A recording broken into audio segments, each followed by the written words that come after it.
Je ne sais pas si vous le voyez. Ah oui, on peut mettre ces bouteilles. Et on peut mettre ces bouteilles. Et l'œuf est un seau à glace. Et c'était pour le président. Et ça a été fait par les Lalanne. Francis-Xavier Lalanne vient de mourir. Et ça a été fait pour Pompidou.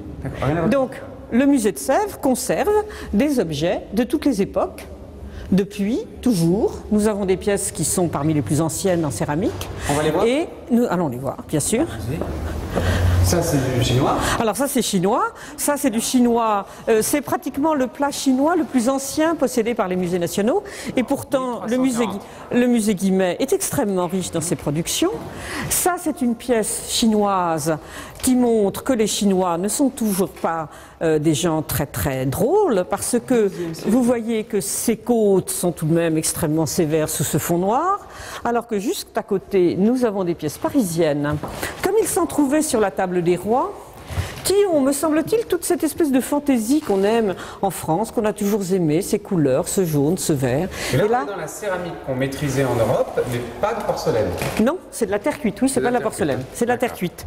Et puis, si vous voulez autre chose, alors ça c'est byzantin, vous voyez, c'est une histoire de la céramique de la terre vernissée.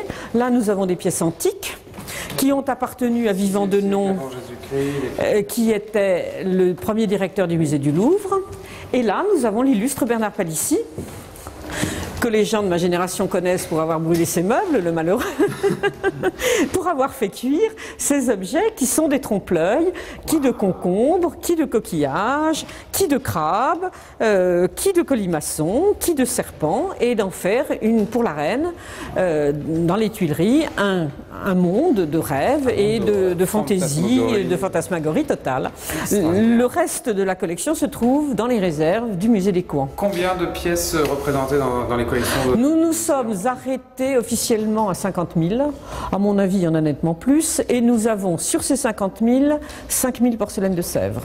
Eh bien. De toute époque. Waouh. La Sèvres, 1740 à nos jours. Eh bien, Madame la Directrice, ce que je vous propose, c'est que je vais aller découvrir un petit peu votre musée et les différentes activités qu'on peut y faire, puis on se retrouve pour terminer l'émission ensemble. À tout à l'heure. Merci à tous.